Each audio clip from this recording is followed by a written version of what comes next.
Kung napapansin natin dito, itong parte na to, wala tayong makikita ng ano. Ayun o.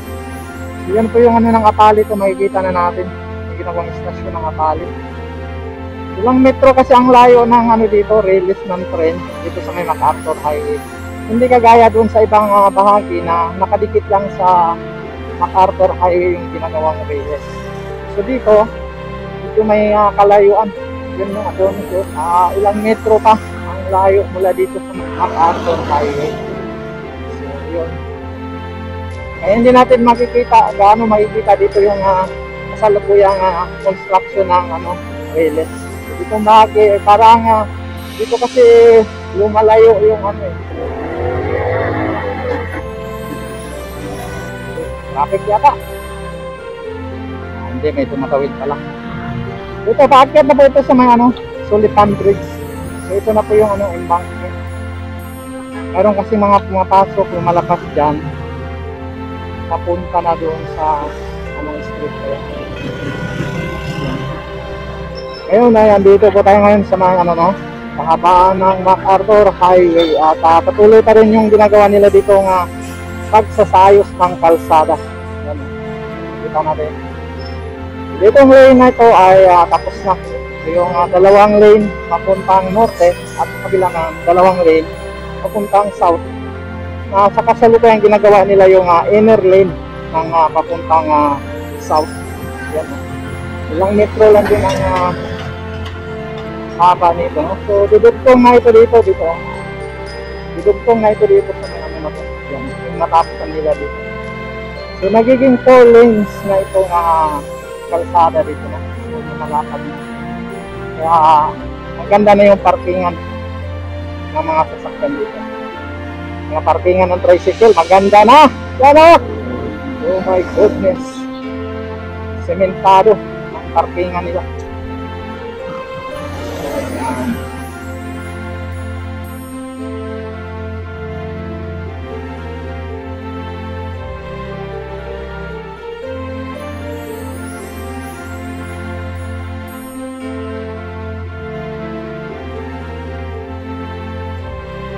Yan. Dito maganda na yung kalsada dito, no? Yan, no? Napaka-smooth na yung kalsada sa parting ito. So mahaba-haba na rin tong nila, no? Na improve na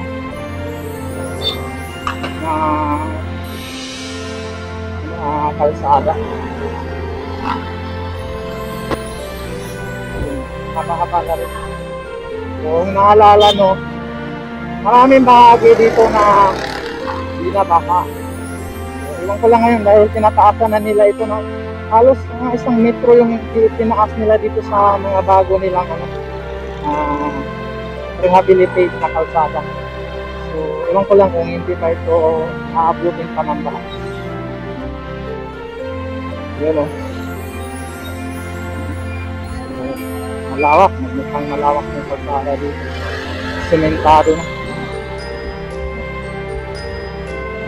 Pero matagal na rin nila itong sinisimulang inaayos ng kalsada na ito. Kung naalala mo yung mga mag-a-apply tayo dati, talagang hindi mo iwasan makadaan tayo doon sa mga ginagawa nila. Kaya talagang bumabagal yung daloy ng mga sasakyan. Yan, kaya dito. Hanggang dito pa lang ito. Yan. Papunta naman tayo. So ganito kahaba po yung yan. So pababa naman tayo dahil hindi ka maayos yan. So ganito yung itsura dito. Yan.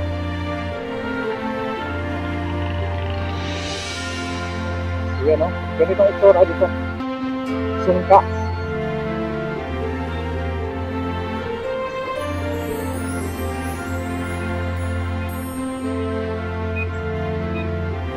Yan.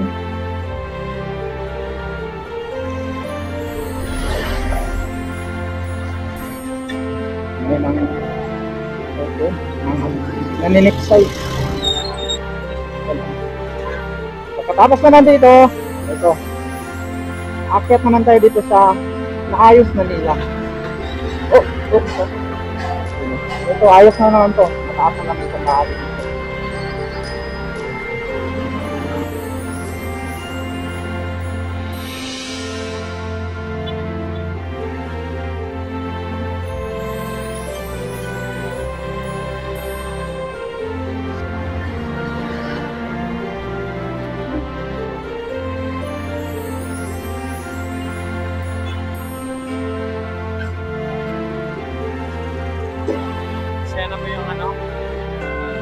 flyover ng MacArthur Highway at Jose Abad Santos Avenue yan. Kita natin. Liwanag ng mga liwanag ng mga parot oh.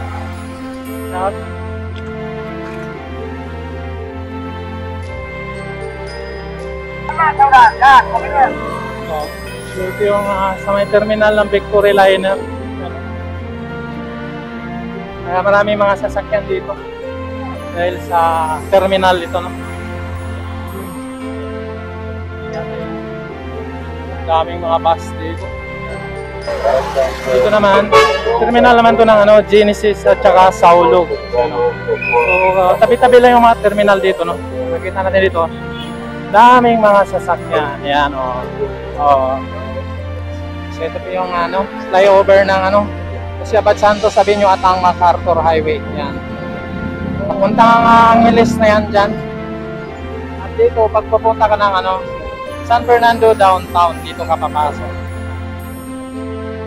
Laki ng laki ng billboard, oh. Yan. Hindi ka traffic ngayon kasi di ba nag-strike yung mga pampasaherong jeep. So maraming jeep ang nawala. Kaya ganito, medyo maluwag. Pakita natin dito na medyo maluwag. Pero pag nagtakbo yung lahat ng mga jeep, puno ito dito, no? Puno yung bahaging ito. Masikip yung parte dito, no? Pag pumatakbo talaga yung normal dati na maraming mga jeep. So kaya yun. Ngayon, no? Maluwag sila. Dahil tingnan mo, halos walang mga pampasaherong jeep kung makikita natin dito. Yan, no? So, pangilan-ilan na lang yan. Hanggang.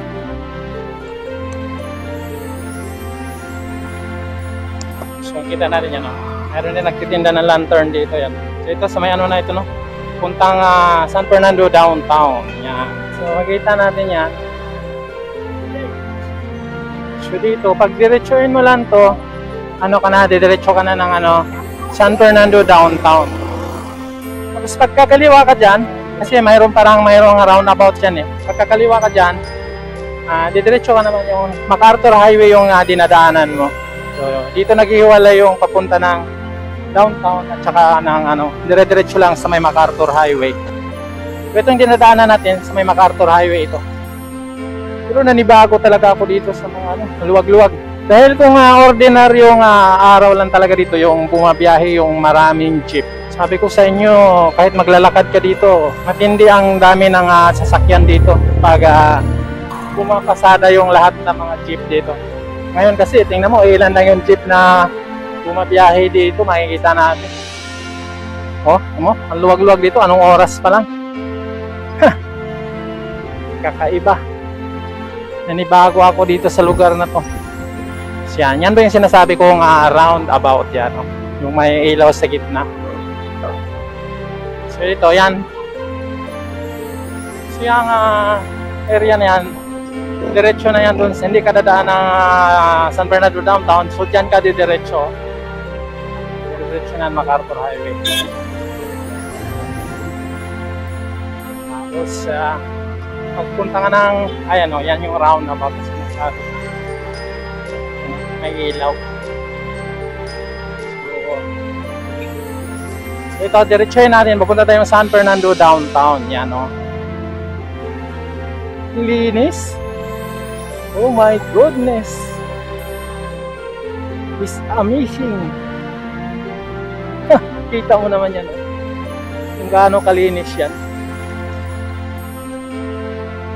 Tingnan natin doon sa may downtown. Doon sa malapit sa SM. Kung wala ba talagang mga jeep.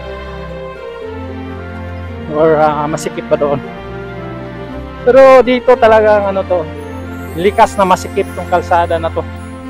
Pag bumabiyahe yung mga jeep. Ngayon walang sasakyan.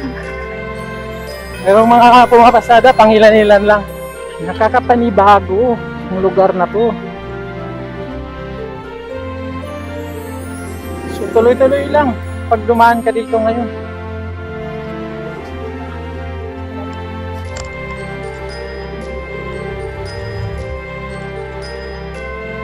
Sikip itong parting ito pag yan o, doon, masikip yan.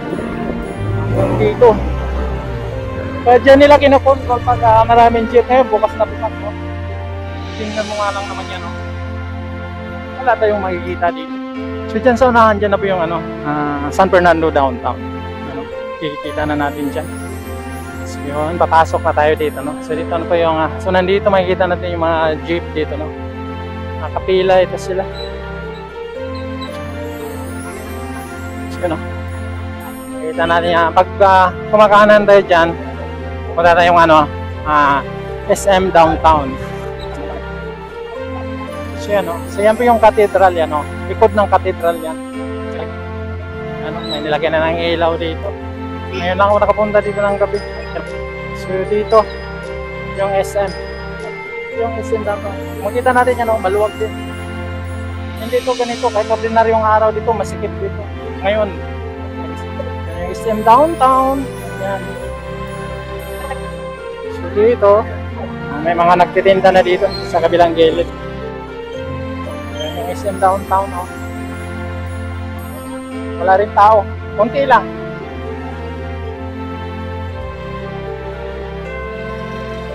So yan.